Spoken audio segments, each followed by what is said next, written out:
Hi, welcome to another craft video from the Kansas City, Kansas Public Library. I'm Cheryl and I'm in charge of the craft kits at the main library. And today's video is to accompany a kit that will be giving out starting September 15th, 2024.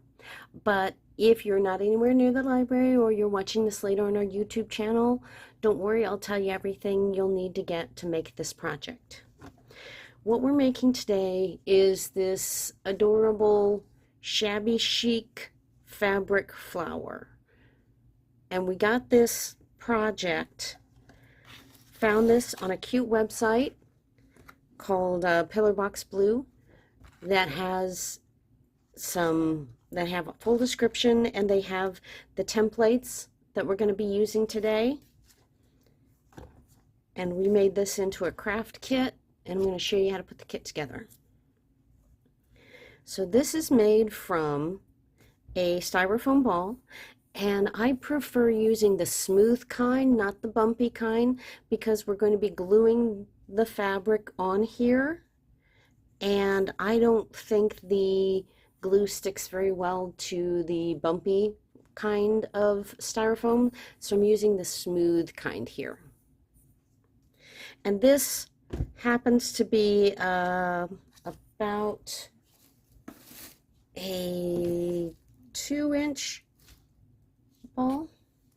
Then you will have, this is an 18 gauge floral stem. I got it in the floral section at the craft store. This is 15 inches long. We cut it down to about that, and I think that works for the size of flower that I'm going to be making today. You will have the templates that we got from the website, and you will have pre-cut fabric. You'll have a green square, which is going to be what's called the calyx, which is the little green parts that go around the petals.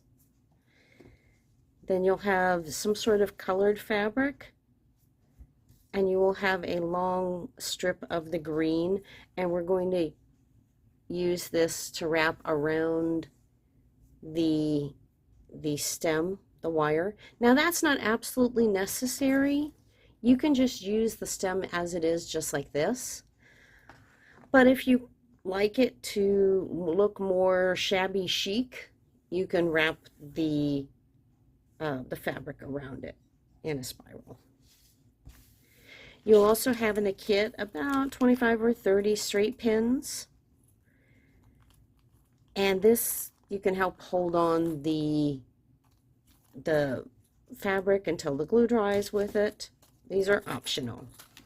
You'll also have a container of clear water-based glue.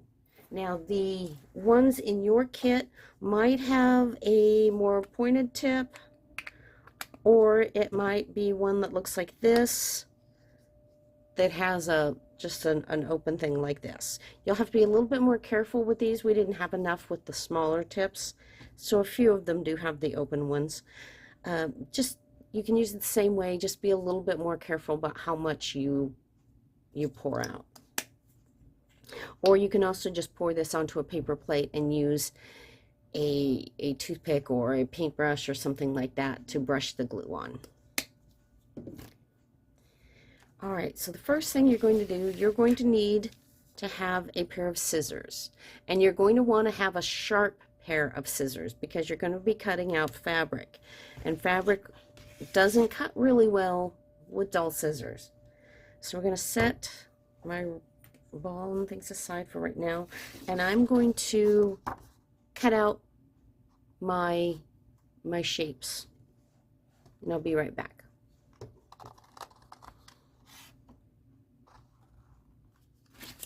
Okay, so I've got my circles cut out. You will have 4 sizes of circles and this shape, and I like to leave this uncut because I'm just going to take one of my pins and a couple of my pins, and I'm going to pin it on my fabric. That will hold it on, and now I just like to trim it out this way.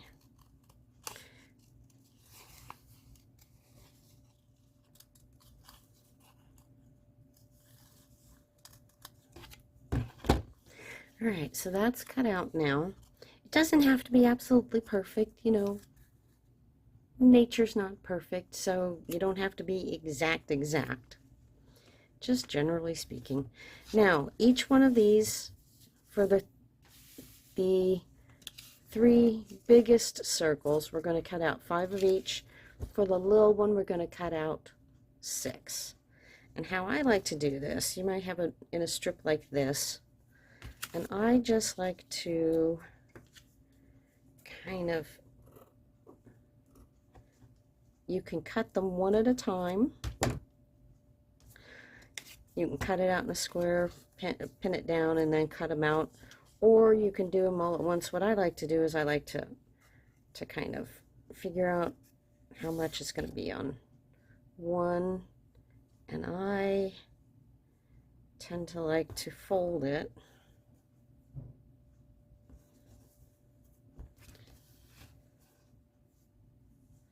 So that it's 5 layers deep. That's 4.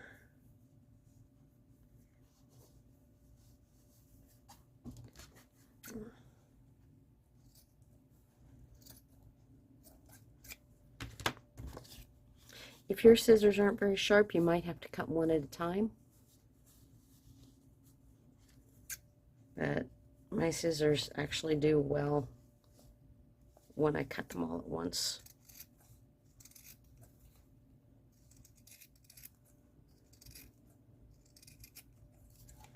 Okay, there's 5 of those.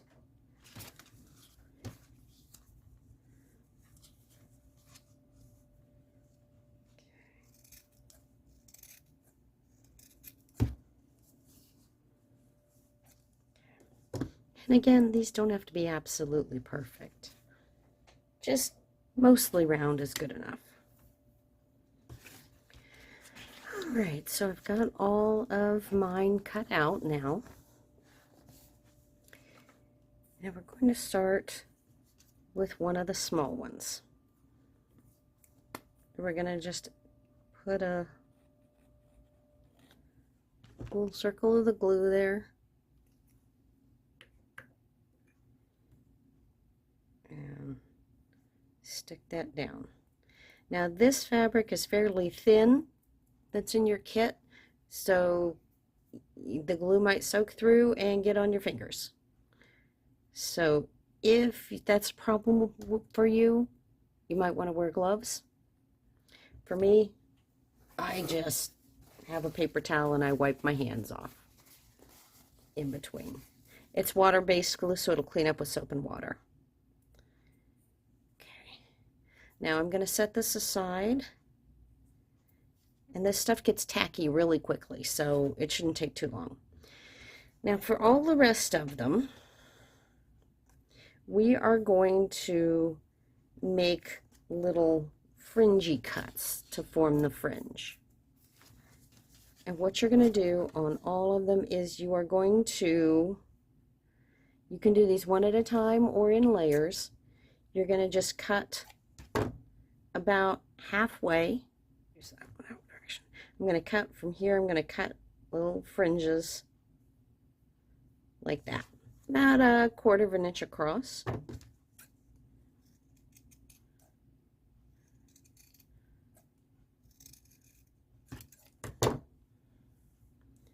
So this is what you end up with.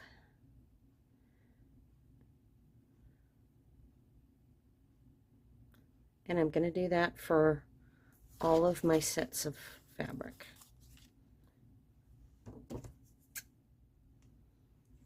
Okay, so I've got all of them done, even my little ones. So now I'm going to pour my little pins out into a little bowl so that I have them convenient.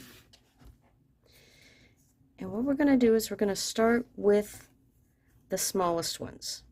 And we're going to attach them like this, so that the fringed part is toward the center, but not all the way covering it up. And we're going to overlap them just a little bit until we have 5 around.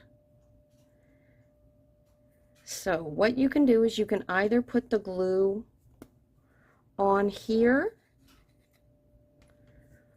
or if you're careful, you can put the glue on here. On the half, only on the half where you have not cut the little fringe. It's only on the solid half. But you can also just like put a little bit of glue, and I'm just doing a little bit of a zigzag. I don't know if you can see that.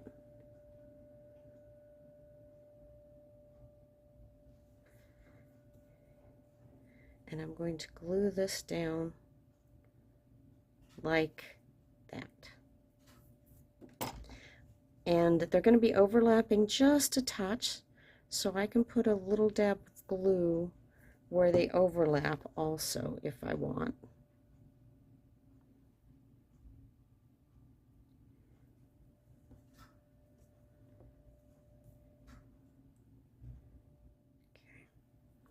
And you don't want the fringe to go down on top of the little rounded part. You want it kind of sticking up a little bit.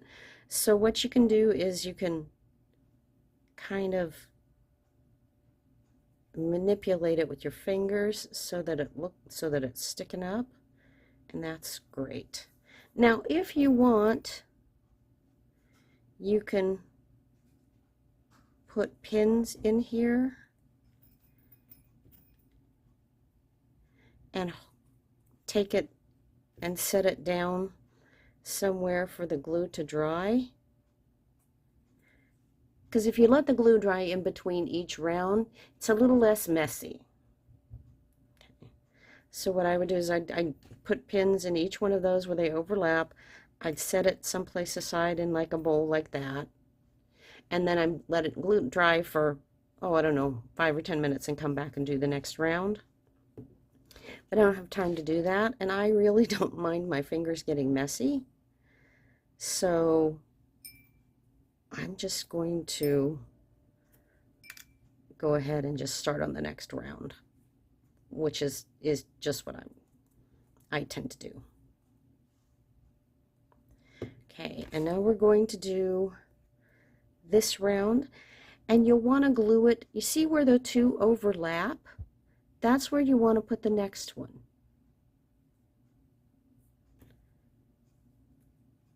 That way you'll be sure to spread them out evenly.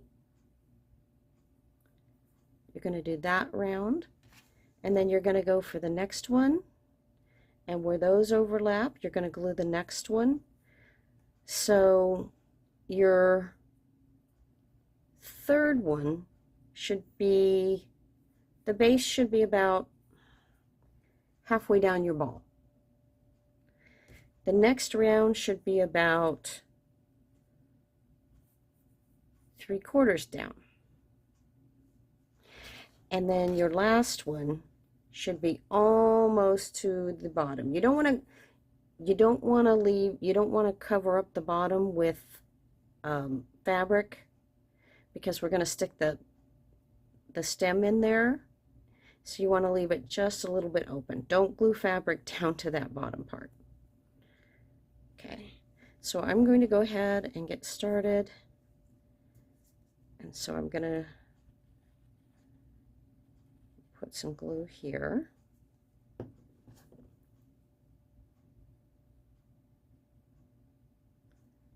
we go. So that's the second row. And I'm going to do the third row. All right, so that's the next layer. And I am starting to get very sticky hands, so I'm going to go ahead and wipe them off. Okay, now I'm going to do the bottom layer.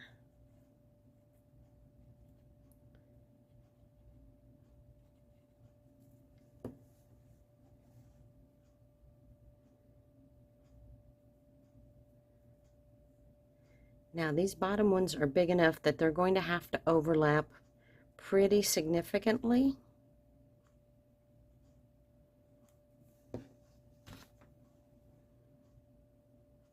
So they'll be overlapping. Depending on how big of a styrofoam ball you chose, if you bought your own, they might overlap almost touching, or they might overlap just halfway. Okay, and I tend to like to just have my palm and kind of mold it on there, just like that. Now you can go and let it dry and then do the next step, but I'm just going to go ahead and go. Now, for this part, if you have a very skinny wire, you might just be able to poke it through, but ours is a pretty fat stem wire, so what I like to do is find the center, and I like to make just a tiny little cut right in the center, and that lets me have a hole that I can thread my stem through. There we go. So now I'm going to add some glue around there, and this is why I didn't want to cover this part up with fabric. See, I'm going to put this stem in.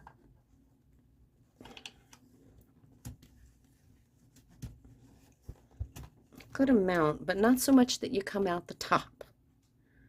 I'll put it in about that much. I'm going to push this down. I'm going to add a little glue on each one of these little petal-like things. You don't want them to be stuck down completely. You want them to still be, the tips to be loose. So I just add a little bit there. Now at this point, I do like to go let this dry. So I tend to put this aside and I stick it in a vase or in a cup or something by the stem. I just put the stem right down in the vase and I'm going to let it dry. I usually like to let it dry for 20-30 minutes, something like that, just to make sure it's completely dry. And then I will go back and do the stem. Okay, so now we're ready to cover the stem. Now you may have noticed that my flower has suddenly changed color from this to this. We had a little issue with the original footage, so I'm having to redo this part. Right, so we have gotten all of this glued, it's dried, and the stem is in solidly. Now this part is optional, so you can cover this with the strip of fabric you have in your kit. This is just I believe this is a 1/2 inch wide strip of fabric, and it's probably about 2 foot long, something like that. It's optional. You certainly can use it just like this, but I think it adds to the shabby chic nature if it's covered with the same as a green fabric. It will make it a little thicker. As you work with it, it will ravel the edges just a little bit, so it will be kind of shabby like the rest of it. So it's up to you whether or not you want to do this step.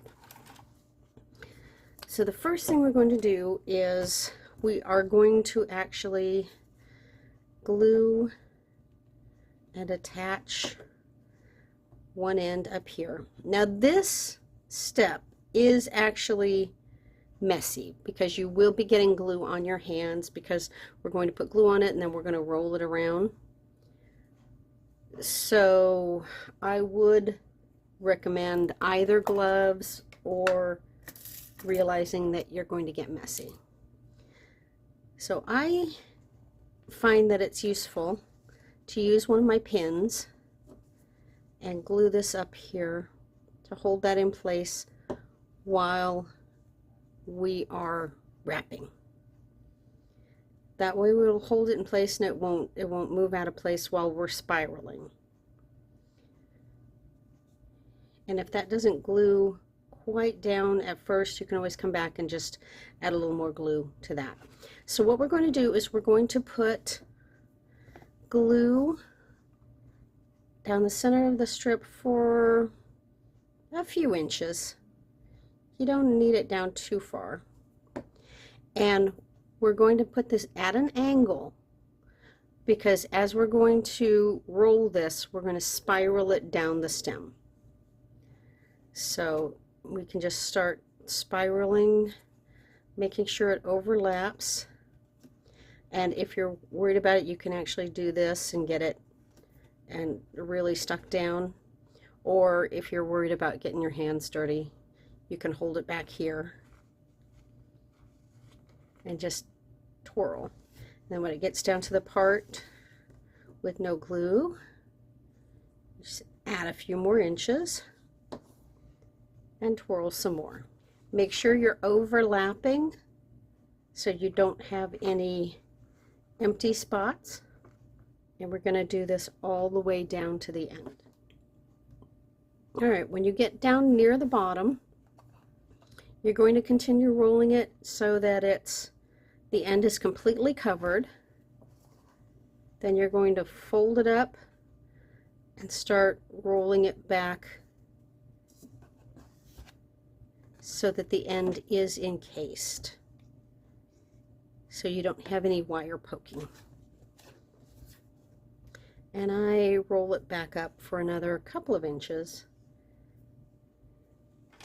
and then I trim off the end and make sure to glue that down pretty well. Now I'm going to make sure this end is glued down really well and none of it's going to come up. So now you can either let it dry and take out the pin, or you can just leave the pin in because frankly nobody's going to be looking underneath there anyway. So now you're going to let this set aside to dry. I would not put this down on a piece of paper or anything because the glue, while this is still wet, the glue might actually, touching the paper might actually stick to the paper.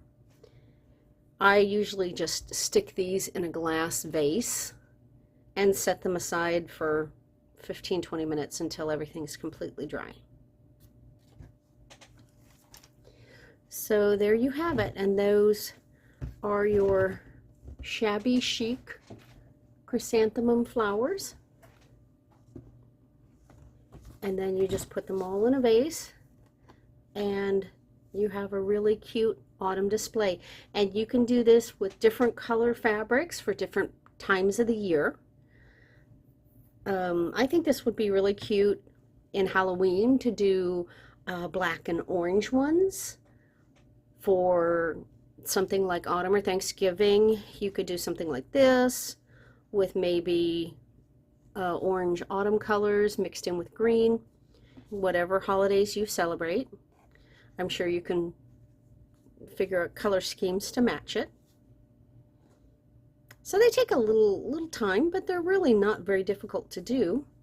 Well, thank you for viewing another craft video from the Kansas City, Kansas Public Library. I'll see you next time. Bye.